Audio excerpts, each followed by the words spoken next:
Sounds great. So let's ready to talk about Sumcheck and multilinear extensions. Cool. Okay. Yeah, so the Thaler household had a difficult logistical week, and you might hear some background noise. I hope it won't be too disruptive. So I guess the reading for this week discussed, well, first it covered the notion of multilinear extension polynomials and a couple of algorithms for sort of evaluating those polynomials quickly. And then it turned to the first interactive proof protocols, in particular, the Sumcheck protocol, which is like the key hammer and sort of the entire design of efficient interactive. And then like a first application of that protocol to give an interactive proof for a problem called SharpSat. So I'll say a little bit about each of these things in turn. So I'll starting, in order with the multilinear extension stuff. So this is the driest part because it's not like an exciting interactive proof. It's just like a mathematical definition and an efficient algorithm for sort of evaluating the resulting polynomial. But yeah, so here's my brief summary of multilinear extensions. So the setup when defining these is that there's a v-variate function, which you think of as the domain of that function is like the v-dimensional Boolean hypercube, so 0, 1 to the v. Okay, so that is, there are 2 to the v inputs to this function, right? So for every bit vector of length v, and there are 2 to the v of them, this function will spit out some particular output. Okay, and so for any function of this form, mapping 0, 1 to the v to whatever field you're happy to work over, there's a unique v-variate multilinear polynomial that extends that function. Okay, and what that means is if you evaluate the polynomial at any Boolean input, it'll spit out the same thing that the original function spits out on that input. Okay, but the polynomial is defined over the entire field. So the polynomial's domain is field to the v, not just 0, 1 to the v. And that's why this is called an extension polynomial. You think of it as sort of extending the domain of the original function from 0, 1 to the v to field to the v.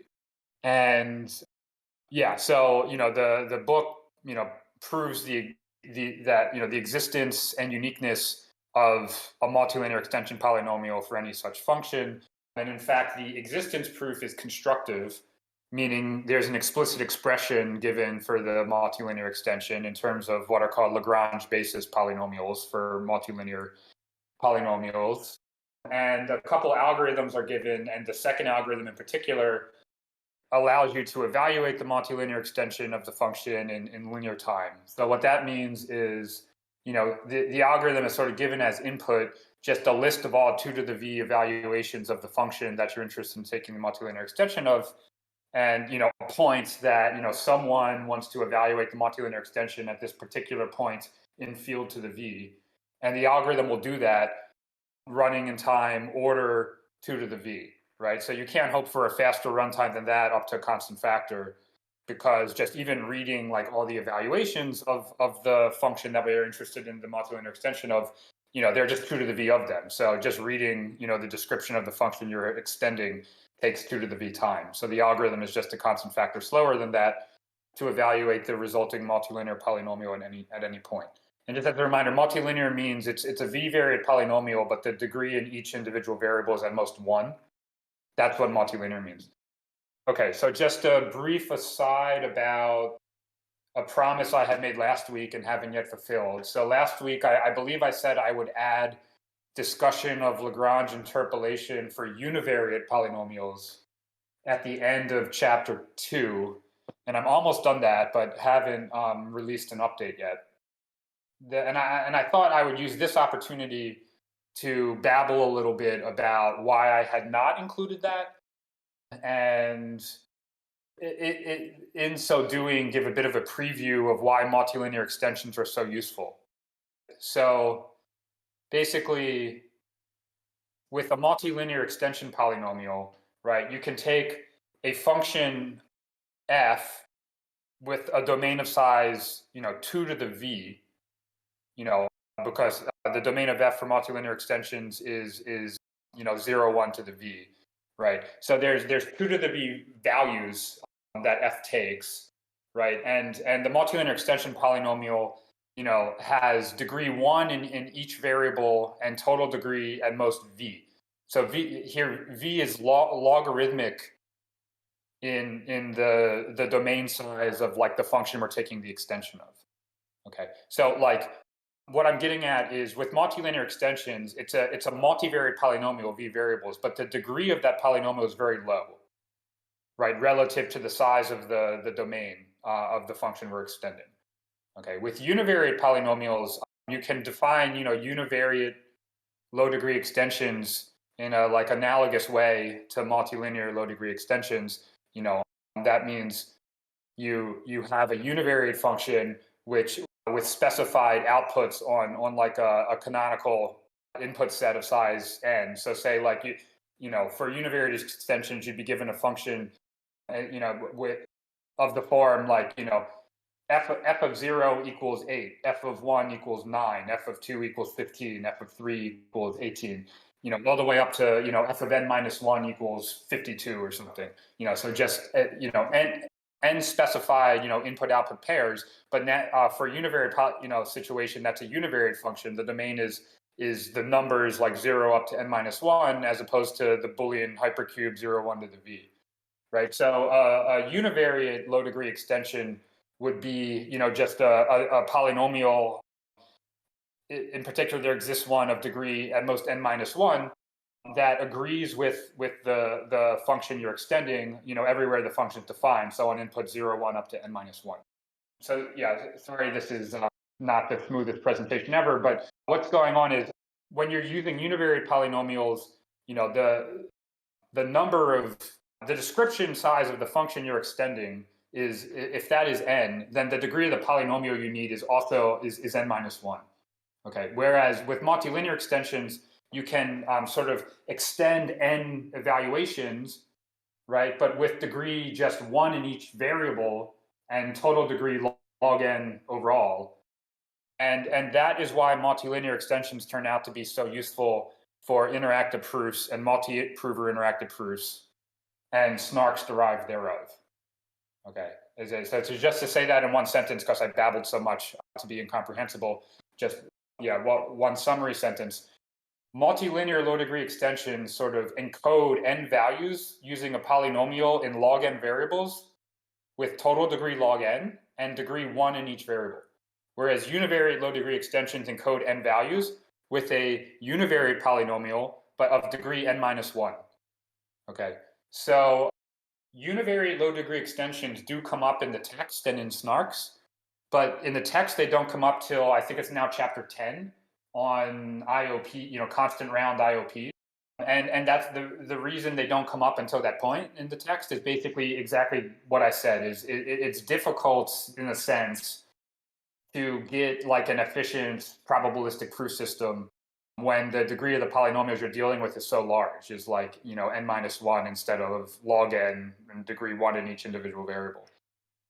Okay, I hope that was helpful. And yeah, hopefully in the next day or two, and I mean it this time because the logistics that I've been dealing with are mostly solved, just in a personal sense. I'll put an update out that covers univariate Lagrange interpolation. And as I said last week, like kind of understanding that case might make it a little gentler to understand the multilinear Lagrange interpolation, but presumably most of you have now already dug into the multilinear version, and that's fine. You've probably already survived it. Okay, I'm going to pause here. Sorry for all the babbling. See if there are any questions. No questions. Okay, maybe because... No. I also didn't know how to ask question because last time there was a hand and there's no hand. You said at the total degree is log n. Isn't the total degree maximum of the individual degrees? Great. No, it's not. It is total degree is when you look at any monomial and you sum the individual degrees involved in that monomial. So like x1 squared times x2 times x3 cubed, right? The maximum of the individual degrees is 3 because of the x3 cubed. But the total degree of that term, I think I said the powers were 2, 1, and 3 would be 6, the sum of them. Okay, now I understand. But if there's n variable, then it should be n. How it happened like n? Great. Because Yeah. So what I'm getting at with the reason multilinear extensions are so useful in interactive proofs, if n is the number of the domain size of the function you're taking the extension of, okay, that the domain then is 0, 1 to the log n, so that because n has to then be like the number of bit vectors of length log n. So you're absolutely right. The total degree of the multilinear extension is just the number of variables, but the number of variables is logarithmic in the number of bit vectors of that length. Does that make sense? yeah, now I understand. That was the size of the Boolean space. Okay, I don't want to take over everybody's time, but I can ask a lot of questions. I think these are great questions. And yeah, so I've been putting more content into chapter 2 with like this coding theoretic view of Reed-Solomon codes, and I'm going to sort of continue with that viewpoint when I put in Lagrange univariate Lagrange interpolation. In the coding theory view, what's happening is, for univariate low degree extensions, right? Like if you're thinking of it as a encoding function, right? You're taking a vector of length n, you're interpreting it as like n evaluations of a univariate function, right? And you're considering the unique polynomial of degree at most n minus 1 that has that same input output behavior, at those designated n points. And then the encoding is like the evaluation table of that univariate polynomial. So that encoding has length equal to the whole field size, right? Because there's one, the polynomial has a defined output for every possible field element as input. And for the multilinear situation in the coding theoretic view is, again, the input is a vector of length n. Sorry, the message, is a vector of length n. But now you're interpreting that as like the evaluation table, not of a univariate function over, inputs like 0, 1 up to n minus 1, but rather as a log n variate function with the input domain being 0, 1 to the log n. And then you're looking at the unique multilinear polynomial that extends it, right? The domain of that polynomial is field to the log n.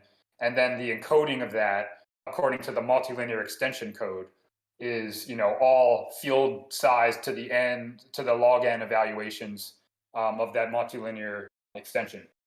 And when we get to actual interactive proofs and multi-prover interactive proofs, like the costs of the protocol in terms of proof length and verifier time are going to grow like linearly with the degree of the resulting, extension polynomial in each variable, or the total degree, or something like that.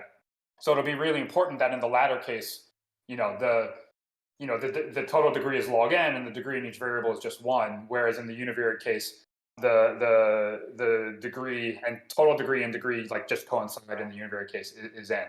And yeah, I mean, we're just seeing like really a hint of this with the SharpSat protocol, which I have to make sure I leave enough time to talk about and I don't just babble forever about multilinear extensions here. But the vector of length n that we're going to wind up sort of encoding in this way in the actual interactive proofs and arguments that we deal with is going to be like, you're going to have some kind of circuit or formula or something, and each gate in that circuit or formula is going to like be assigned a value, and the vector at hand that sort of gets encoded inside the prover's head is just the list of gate values in the whole circuit. So you'll take a circuit, like every gate will be, assigned some value as you evaluate the circuit on some, witness, NP witness or something, right? So you just write down that a giant vector of all the gate values, and you'll look at like the multilinear extension encoding, and the interactive proof or argument is going to somehow have the prover send, some message in each round that's somehow derived from that multilinear extension encoding, and it'll be really important as a result that the multilinear extension as a polynomial is low degree in each variable, whereas if you're using univariate polynomials, the degree would just be huge, right? It'd be as big as the circuit size that you're dealing with, which we're thinking of as, really big. So hopefully that's a little helpful preview there. And the questions are great. So if you have more, I'd say keep going. The numbers that you give, they are the maximum. What is the expected? Is also the maximum, or? Sorry, I didn't quite catch that. The number. So you say degree n if I'm using one variable, and log n if I would use multi variables, that is maximum. So if the Boolean is linear, then I will get like a degree 1 or something, for example. Right? So this is not the expected. It's not all. At least it's not always. The maximum worst degree I get is n in that case, and log n in this case. Is the expected value. So if I take a random function, would I Oh, I get see. Yeah, I see what you're saying. expect the worst case? Yeah. Yeah. So, I mean, for these interactive proofs and arguments, you kind of have to just deal with the worst case. And I don't believe that there's a natural situation that arises where you're likely, to quote, like, get lucky and, like, wind up, you have a circuit of size 1 billion, but somehow there's an extension polynomial of degree only 100 or something. Like, I don't think that that's a particularly realistic, like, that'll never happen, basically. Okay, there's a question in the chat. What is the relation between Lagrange interpolation for univariate polynomials and like these multilinear polynomials?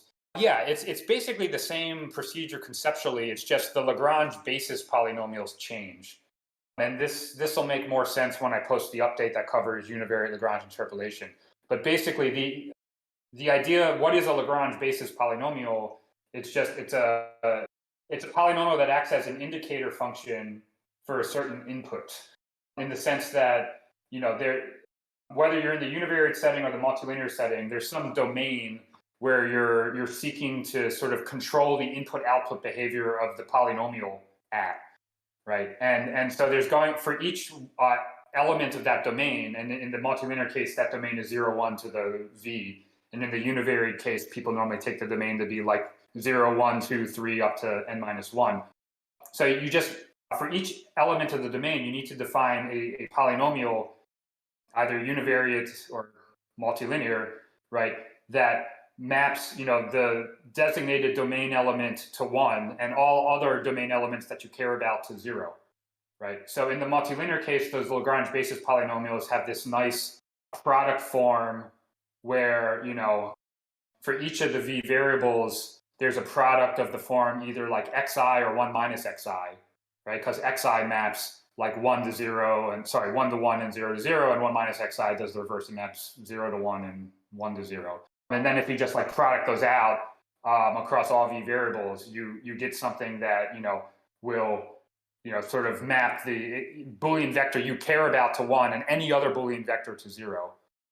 Whereas in the univariate case, you need to do the similar thing with a univariate setting. So you wind up, if you want to map, 3 to 1 and 0, 1, 2, 4, 5, 6, 7 up to n minus 1 to 0, you sort of have to have a factor that will kill anything but 3, because that's the point you don't want to kill, and then divide by all of the gross stuff when you feed 3 into the factors, so that 3 maps to 1 instead of some insane product of things. So conceptually, it's Lagrange interpolation in both cases is like the same. Like you express the resulting polynomial as like a sum of weight, it's just a weighted combination of Lagrange basis polynomials. So all that's really changing is what are the Lagrange basis polynomials. In the univariate case, you need like a univariate polynomial that acts as an indicator function for each designated domain item. And in the multilinear case, you need a multilinear one. And the multilinear ones just, having thought about them for years and years, I just really like them because they sort of operate in a nice coordinate-wise fashion. Okay. Any more questions? So maybe we're good to. Oh, maybe one quick question, just about exercise 3.1, or maybe it's 3.2, in which you're going through the expansion and the creation of multilinear polynomials for the case of having a single, I guess, a single bit basis to up to 3. And I'm looking at the sort of tree structure that it appears in the book, 1 minus R1 times R1. I'm just curious, like, is digging into these specific, like, factors that are being used here of 1 minus R1 as opposed to some, is 1 supposed to be a stand-in for any other, or is it because specifically it's a bit of 0 to 1 that this is relevant? What's the sort of like, I guess, can we just go through the logic of that tree expansion real quick? Sure.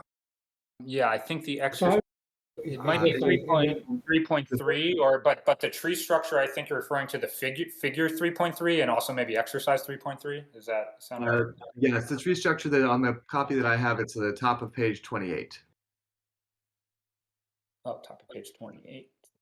Yeah, I wonder if I have, oh, right. I'm looking at my copy, which now has the univariate Lagrange interpolation I'm working on. So hold on. But yeah, I think I know what you're discussing, and yeah. So maybe we can use the share screen. well, so I guess it's figure 3.3, right?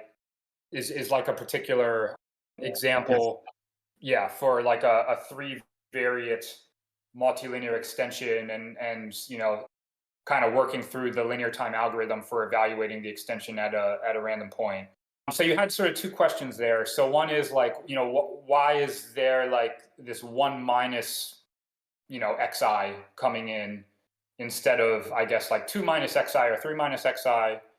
And your proposed answer was exactly correct, which is the reason it's 1 minus xi is because the domain of interest has 1 in it. So it's 0, 1 to the 3 in this concrete example is the domain. So the point is that 1 minus xi will map 0 to 1 and 1 to 0, and xi maps 1 to 1 and 0 to 0. And that's exactly what you want to sort of act as an indicator function. Say it's like testing. Like, does the input bit equal 1, or does the input bit equal 0, right? So like, if you want an indicator function for is the input equal to 1, that the resulting polynomial would just be xi, right? Because xi evaluated as 1 and xi evaluated 0 as 0.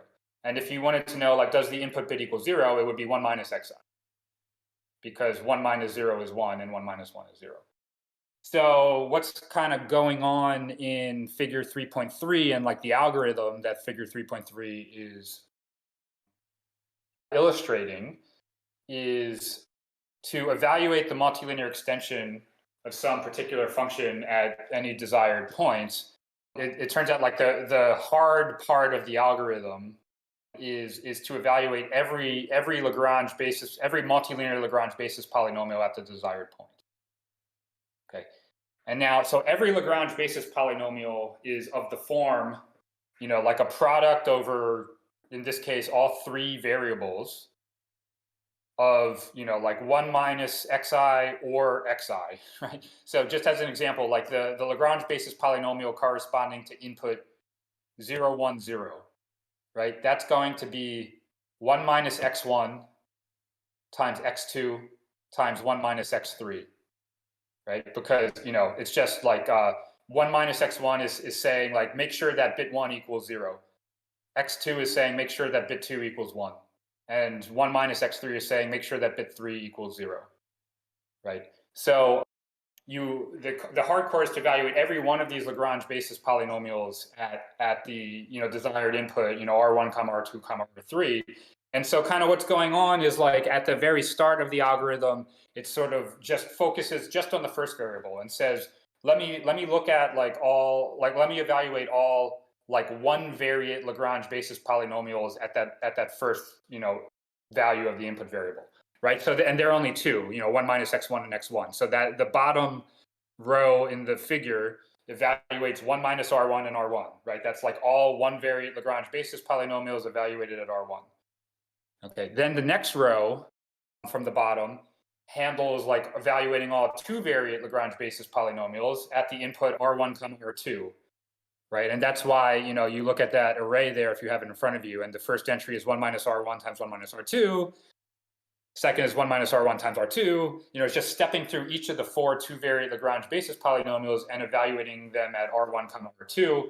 Right, and then the next level of the tree evaluates all 3 variate Lagrange basis polynomials at input R1, R2, R3, And what's going on is like once I have, all, two-variate Lagrange basis polynomials evaluated at R1, R2, it's really not that much more work to then get the evaluations of all three-variate Lagrange basis polynomials at R1, R2, R3. And there's a lot of terms in common between all of the Lagrange basis polynomials, if you will. And so this is kind of reusing the work amongst two different Lagrange basis polynomials. Like the same factors come up in both of them for every bit that the relevant domain items agree on. So this algorithm is like kind of exploiting that shared structure to not have to like unnecessarily do work over and over again when you can kind of reuse it. Okay. Thank I you. hope that was helpful because I don't know if I could do it. Yeah. Very, very helpful. Thank you. Yeah, sure. Okay. And some of that extra color might be good to put in the book about how, you should think of the algorithm as first handling all one-variate Lagrange-based polynomials at R1, and then our two-variate at R1, R2, and then our three-variate at R1, R2, R3. That's probably a better way to describe it. Okay. Should we move on to Sumcheck, since I didn't really mean to kill half the time on multilinear extensions? Cool. Okay, let's do that. And, I'll be looking at the chat over the weekend and stuff if anybody has more questions. Okay, so section 4.1 is our first interactive proof, and it's a really, really important one, Sumcheck protocol. And I would sort of describe it as follows. So the prover and verifier have somehow agreed upon a v-variate polynomial g. Okay. So somehow they sort of both know what g is, although it turns out that in the end, the verifier doesn't even need to know what g is. Like the only information the verifier is going to need to know about g in the end is a single random evaluation of g at a randomly chosen input. Okay, but anyway, so the goal of the protocol is to compute the sum of g's evaluations over all 2 to the v Boolean inputs. So that means the verifier wants to know the sum over all bit vectors, 0, 1 to the v, of g evaluated that particular bit vector. Okay, and you can understand the protocol from the verifier's perspective as a kind of reduction from the computationally very intensive task of summing up g's evaluations over 2 to the v inputs to the potentially much easier task of evaluating g at just a single randomly chosen point in the field. Okay, so essentially in the protocol there's one round for each variable of the polynomial g that the verifier wants the prover to sum up all the evaluations of over the 2 to the v Boolean inputs. And in the ith round, the prover's message is just a univariate polynomial of degree equal to the degree of g in its ith variable. And in the application you read about for this week, the Sharpsat protocol, that degree can be as big as the Boolean formula that you're interested in that protocol. That is, unfortunately, it's a really nice, clean application of Sumcheck, but it's not a practical protocol. Sorry, we're getting some background noise from cool, thanks. Yeah, so okay, in that particular application that you read about this week, actually the degree of the polynomial g in each variable can be kind of big, but literally every other application of the Sumcheck protocol in the whole book, and every practical one, because the Sharpsat protocol is not meant to be practical, that degree is going to be 2 or 3, right? So basically in each round of the Sumcheck protocol, the prover is going to just be sending the coefficients of a quadratic or cubic univariate polynomial, right? That's 3 or 4 coefficients, right? So each message sent by the prover in each round of the protocol, 1 per variable g, is really short, just 3 field elements or something in most of these applications. So what the verifier will do in the protocol is it will kind of process each message sent by the prover, and that turns out to be doable in time, linear in the size of the message. So again, just a handful of field operations per message. And then the only other thing the verifier does after sort of processing each message that the prover sends is evaluate the polynomial g being summed at a single randomly chosen input. Okay, so that's the idea, is that this protocol is saving the verifier a lot of work sort of pushing the work onto the prover, because rather than, spending the 2 to the v time at least to evaluate G at 2 to the v points and sum all the evaluations, the verifier is basically just, dominated by evaluating G at a single randomly chosen point. Okay, so that's sort of the cost of the protocol. Of course, the book describes the protocol and explains why it's complete and sound. And I'm not sure that I have too much to say about that verbally. Actually, it's probably better just to see if there are any questions about it. So that's what I'm going to do. Any questions? So I have some intuition about the last round of the protocol, but so the book notes said in practice, the verifier has to ask the prover to compute the last round and prove that it is correct. So what happens if the prover doesn't prove the last round is correct?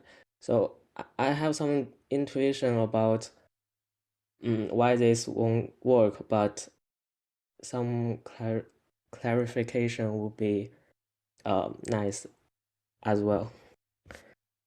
Yeah. So great question. It's a little unfortunate that we won't see an example of the situation that the comment was referring to until next week, I guess, or some future week, because the SharpSat protocol, this didn't arrive. What's going on though? So in the SharpSat protocol that you read about for this week, the verifier actually is able to evaluate G at a randomly chosen point on its own in efficient enough, that we're sort of satisfied with it for the purposes of the protocol. But so basically, this will particularly come up like in the final section of chapter 4, which covers something called the GKR interactive proof for circuit evaluation. Okay. So let me actually just sketch how that protocol is going to work, and I think that might clarify the comment a bit. So the GKR protocol for circuit evaluation, what's going on there is the prover and verifier have agreed on a circuit. Oh, we didn't read SharpSat this week. We only read section 4.1. Is that right, Thor? That's what you're telling me? Yeah, that's correct. Oh, okay. Well, thanks for telling me. Disregard all my comments about SharpSat. They can only possibly be super confusing now. Apologies. Okay, but I'm going to continue with the answer to your question anyway, because it doesn't really, the fact that you haven't read the SharpSat protocol doesn't change that. I guess this is the best way to answer the question. So in the GKR protocol, the prover and verifier will have agreed on some circuit, some big circuit. And the prover, and the verifier says, hey, prover, evaluate the circuit on this input X that I care about. And the prover comes back and says, okay, I did it. The circuit C evaluated at X, produced output Y.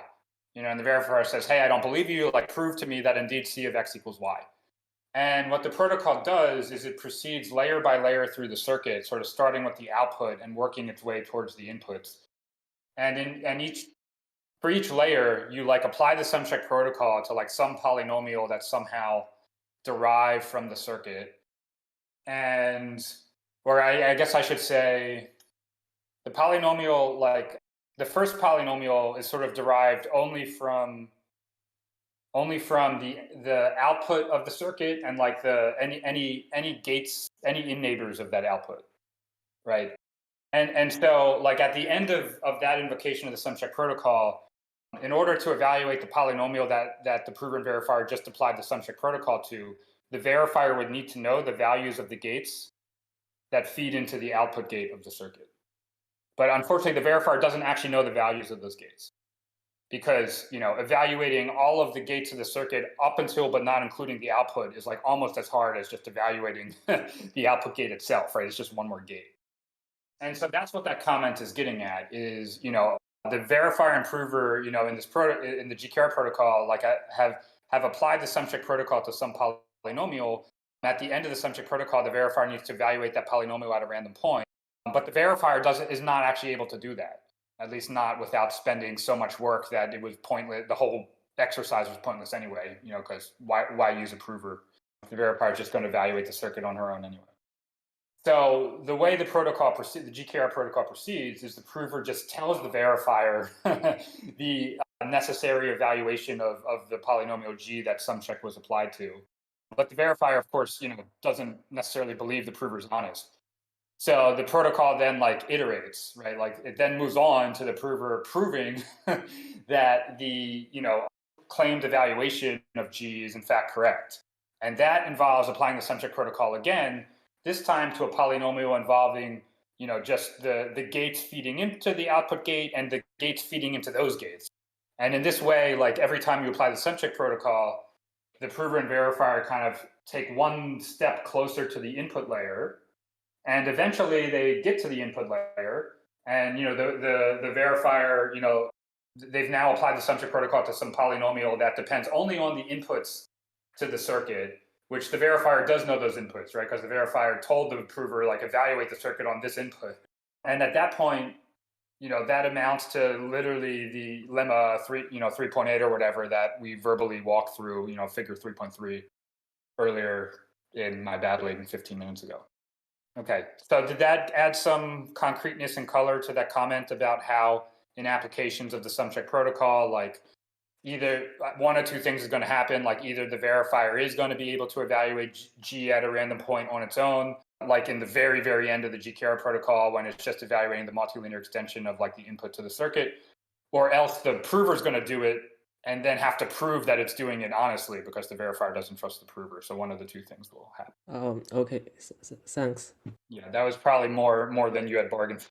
Yeah, I mean, another way to think of it, I guess, well, there are some protocols later in chapter 4 where the polynomial G that Sumcheck is applied to is like a product of like 3 different multilinear extension polynomials, right? And the verifier can evaluate each of those 3 multilinear extension polynomials on its own in like linear time, which we're happy with. And hence it can evaluate, the product of those 3 multilinear polynomials also in linear time because it just evaluates each one individually and takes the product of the results. So less complicated setting, like that's what will happen, right? It's like the polynomial G that Sumcheck is applied to is somehow defined and with a nice form so that the verifier can just on its own evaluate it quickly at a random point. The discussion going on in the chat is great and much clearer than anything I'm saying. So have a look at that. Okay, there's a question. How do we generalize the Sumcheck protocol if the goal is not to just sum evaluations over 0, 1 to the V, but rather over a larger product set, say B to the V, where B is any subset of the field, not just 0, 1? So the answer is, let me actually. So what I'm looking at now, the code box that describes the Sumcheck protocol, and essentially all that. So right now in each round, the prover in the ith round, the prover sends a univariate polynomial which is claimed to equal, G itself, but with the first I-1 variables bound to the random field elements chosen by the verifier in the first I-1 rounds. And then you're still thumbing over, the Boolean values for the variables I+1 up to the V. So if you care about, non-Boolean, summing over non-Boolean values, obviously that sum over, from variables I+1 up to V, ranging over Boolean values, like obviously that partial sum should now range over non-Boolean, it should be B to the V instead of 0, 1 to the, B to the remaining variables V minus I or whatever it is, instead of 0, 1 to the V minus I. And then there's a corresponding change to the verifier's sort of check consistency with the previous round's message. So right now the prover, checks that, like in round 1, it checks that C1 equals G1 of 0 plus G1 of 1, where G1 is the prover's message in round, the prover's first message in the protocol. And that needs to change in the obvious way as well, where now you're not interested in just G1 of 0 plus G1 of 1, but also, you're summing all elements of B now. So like if B is 0, 1, 2 instead of just 0, 1, then you'd be checking, not just that C1 equals G1 to 0 plus G1 to 1, but that C1 equals G1 to 0 plus G1 to 1 plus G1 to 2, right? So almost nothing changes other than you're no longer just summing over 0, 1, you're summing over all elements of B. So that's really, I just should have given that one sentence. Like every time you see a sum that involves 0, 1 values, you now sum over all elements of B. And there's a trade-off. The book describes only summing over 0, but there is a benefit to summing over a larger subset of the field. 0, 1, 2, 0, 1, 2, 3 could go pretty big. Basically, the bigger B is, the bigger the set that you're summing over, the fewer variables G will wind up needing to sort of, capture all of the values that need to be summed, right? So if you want to sum up 2 to the n values, you need bit vectors of length n, right? So that there are 2 to the n bit vectors. But if you are willing to sum over 0, 1, 2 rather than just 0, 1, rather than taking log base 2 of the number of values you want to sum up, you could take log base 3 of it, right? So the number of variables will fall from log base 2 of 2 to the n, which is n, to log base 3 of 2 to the n, which is some constant factor smaller than n. And so that will decrease the round complexity of the Sumcheck protocol, but the resulting extension polynomials that you need to deal with will increase in terms of their degree in each variable. So what you wind up with is fewer rounds of the Sumcheck protocol, but bigger, longer messages in each round. So 0, 1 to the v is one extreme of this, and the other extreme is to just use a univariate polynomial. And at the extreme of a univariate polynomial, there's just one message, but it's so long that there's really nothing gained for the verifier. But there is a trade-off curve, and you can choose any points in between these two extremes typically. Okay, I'm going to stop babbling. I'm going to look at the chat and see what's going on there. Yeah, great. So there's a great discussion about what I meant when I said the prover sends a polynomial in a given round. I probably actually don't have much to add to the discussion, but maybe I'll just reiterate it because I have gotten, people have emailed me questions about this recently, so it is worth discussing. So yeah, you could imagine, conceptually the easiest way to imagine, if the prover wants to send, say, a quadratic polynomial, ax squared plus bx plus c, right? It literally could just send the coefficients a, b, and c.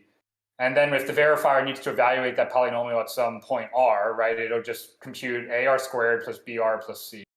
Now, in the book, to explain how to implement the prover quickly in the Sumcheck protocol, it describes the prover as in its own head, kind of working with these polynomials, not in terms of their coefficients in the standard monomial basis as I just described, but instead in terms of their evaluations at a designated set of inputs. So, a quadratic polynomial, ax squared plus bx plus c, you could specify it with abc, but you could also just write down its evaluations at, say, 3 inputs, like input 0, input 1, input 2. And actually, the latter form of the polynomial turns out to just be very convenient for reasoning about how the prover can quickly compute its messages. And then, there are a few things you could do in practice, right, given that the prover actually has in its head the description of the polynomial in this evaluation form. So one is the prover could just send the polynomial in that form, so not specified via its coefficients ABC, but via the 3 evaluations. And the verifier could, evaluate it at any required points using univariate Lagrange interpolation, which for something that's degree 2 or 3 will be really fast. Okay, so that's one reason why I'm working hard to get univariate Lagrange interpolation into the book, but it wasn't there. It's not there right now. And another thing the prover could do is it could do the extra work on its own to transform the polynomial from one representation to another. And for really big polynomials, that can be expensive. It's known that you can go from the sort of evaluation representation to the coefficient representation in what's called quasi-linear time. So that's degree times log degree time using fast Fourier transforms. Those algorithms are fairly complicated. If you want to avoid them, it's actually quadratic time. But when these polynomials being sent by the prover, like in practice, only have degree 2 or 3 or something, none of this is expensive. Like it almost doesn't matter how the polynomials are going to get specified just because they're so small. Like the verifier can do these transformations on its own with very little cost if it wants to. Okay. So now there is a question, if we have used a large enough B, could we sample RIs from B instead of F? Yeah, so there's kind of a, I don't know what the right metaphor is. This is never going to work because, yeah, I'm just gonna give the concrete answer instead of trying to give a pithy metaphor. So as this set B grows in size from 0, 1 to bigger and bigger, bigger, the degree of the univariate of the polynomial G that you're going to have to work with in each variable also grows. So in general, like if you're working with 0, 1, then in most practical applications of the Sumcheck protocol, the degree of G in each variable will be like 2 or 3. But if you were to work over a set B rather than 0, 1 of size 18, right, that 2 or 3 is going to blow up to something much bigger than 18. And so the proposal is never going to work because degree over B will always be greater than 1. So yeah, the set gets big. You're right. That means like the denominator in short zipple is going to get bigger if that denominator is size of B. But the degree of the polynomial the prover has to send also grows with B, and so they more than cancel out, and it's never going to work. Did that make sense? Great. I'm glad. Yeah, I babbled like a lot today, and it seems like I've maybe nonetheless gotten through most of the questions. So I'm glad I didn't ruin everything. Anything else? Sorry, so this G is not multilinear. It can be a variable polynomial, right? Yeah. So this is actually a source of confusion that I might have to try to clarify. Typically in practice, in like the practical protocols, like the resulting snarks and other stuff in chapter 4 that's not itself directly a snark, what G will not be multilinear. G will be like a product of like 2 or 3 or 4 multilinear polynomials. And so each one of those polynomials is multilinear, has degree 1 in each variable, but a product of 4 of them now has degree 4 in each variable, so it's not multilinear. And in fact, the use of a non-multilinear polynomial G is actually really inherent in the Sumcheck protocol. And there's an exercise about that. Let me try to pull up what that exercise is. So right now it's numbered 4.3 if I don't change the exercise numbering. Exercise 4.3, the final 2 parts, part D and E of that question exactly gets at this. So I'm just going to read the start of part D for everyone. You may notice that the extension polynomial G derived in part A of this question is not multilinear. This problem explains there is a good reason for this. Okay, I'm not going to keep reading because it's lengthy, but what it turns out that multilinear polynomials, like the ability to evaluate them at a random point, is like immensely powerful in the sense that you might be able to solve the problem from scratch with no help from a prover just by evaluating the most natural multilinear polynomial that would arise if you were just trying to design the protocol naively at a random point. So what that means is if you apply the Sumcheck protocol to like the most natural multilinear polynomial you can think of that captures the problem, at the end of the Sumcheck protocol, the verifier is going to have to evaluate that multilinear polynomial at a random point. And that task is just as hard as solving the problem in the first place. Okay, so how these protocols all work, and this is all very abstract because you haven't actually seen an application yet since I was wrong, you didn't reach the sharp-set thing. How they all work is they identify a slightly higher degree polynomial, not multilinear, but degree 4 in each variable, degree 3 in each variable, degree 2 in each variable extension polynomial. And the verifier can efficiently evaluate that slightly higher degree polynomial at a random point. And that's much simpler for the verifier than just solving the problem from scratch. So yeah, you're because these multilinear extensions turn out to be like very powerful in certain settings. And so we're really, if we want the verifier to be efficient, we're like really forced to apply Sumcheck to something that's not multilinear. But typically what we do apply Sumcheck to has very nice structure. It's like a product of a small number of multilinear things or something that keeps its degree in each variable low, but not 1. So, 2 or 3 or 4 in each variable, not 1. But the prover is on its own, no? None of the protocol algorithm you gave in section 3 can the prover use because it's not multilinear. So Great. Yeah. So what will happen, stuff just gets more complicated. So the prover sort of does use the algorithms in from chapter 3. Yeah, but just not so directly as you might think. So basically, imagine that the polynomial G you're applying Sumcheck to is a product of 3 multilinear polynomials. Okay, so that means every time you want to evaluate G at a given point, you have to evaluate 3 different multilinear things at that point. So what the prover is going to do is it's going to use the algorithms from chapter 3 or whatever, typically, to evaluate each of those 3 things quickly, and then get the resulting evaluation of G by producting them together. And even that is a bit of a simplification, unfortunately, but I think that's enough for now. Yeah, so in chapter 4, we're going to skip a bunch of stuff in it. Like I put like all sorts of details and extra sample applications in it, which I think are good to have as a reference.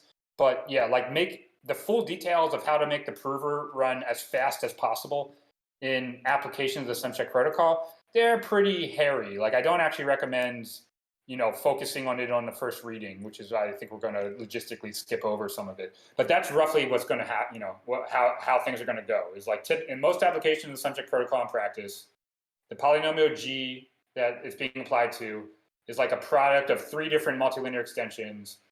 And every time the prover needs to evaluate G at a random point, it's going to evaluate each of the 3 multilinear extensions at that point, and then get the G evaluation by producting them together. Yeah. Thank you. What are some well-known limitations for expressing things with multilinear extensions? If there are any. So I would say the limitations are sort of, or the barriers are sort of what I was trying, getting at with the exercise that seeks to sort of explain why non-multilinear things actually arise when we apply the Sumcheck protocol. We don't actually do it to a multilinear thing, but rather like a product of multilinear things or something like that. I think those are the so it is totally generic. Like the algorithms in chapter 3 are totally generic. They can take a description of a function, with domain 0, 1 to the v, and in time linear in the size of that description, it can evaluate the multilinear extension at a random point. And like that's the best you can hope for when the function might be arbitrary. But what winds up happening in application of Sumcheck protocol is the function we actually want to sum is structured. So there turn out to be slightly higher degree, non-multilinear extensions of the function we're actually interested in summing that can be evaluated much more efficiently than by directly, using a multilinear extension and invoking the algorithm from chapter 3. And in terms of barriers to... But one does need a lot of experience for is that something that is easy to catch up with, like in order to have this to arrive at this modeling?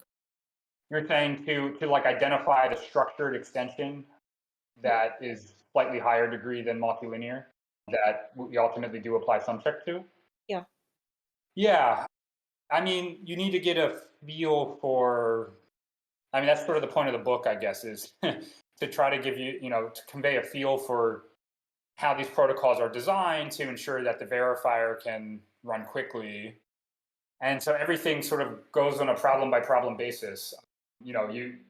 So if you have a problem you want to design an efficient interactive proof for, and like no one has considered that problem before, so you're a you're a protocol designer and you're going to do it yourself, you sort of need to have just like read chapter 4 of the book and like gotten a feel for how this is all done to identify, these polynomials G. What do we need out of the polynomial G? We need it to be low degree in each variable. It doesn't have to be multilinear in each.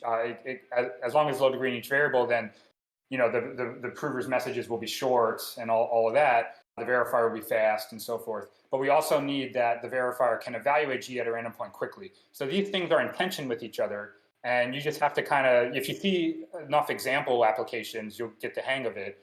And yeah, so this conversation is very hard to have when you've seen the Sumcheck protocol, but you haven't seen it applied. It's an unfortunate sort of day to be discussing this. But so the goal of the book as a whole is sort of twofold. Ideally, you get comfortable enough with the techniques that you can then go and design your own protocols. But even if it sort of falls short of that, the snarks based on the Sumcheck protocol have sort of different cost profiles than snarks based on variant techniques covered later in the book.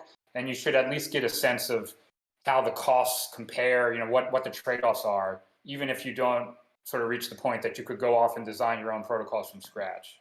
Is that helpful at all? I will wait for the examples, for the concrete examples, but thank you very much. Yes, that sounds good. Yeah, sorry.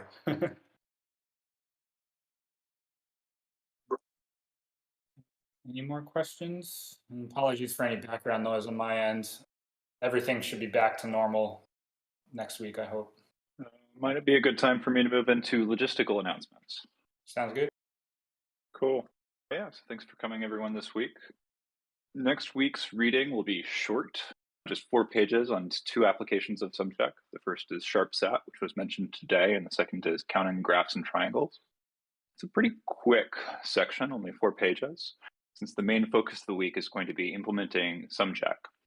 On Wednesday, we're going to be joined by ArcWorks maintainer Tom Shen, who's going to talk about his library, and he should be able to answer any questions you have about Sumcheck and possibly also about ArcWorks.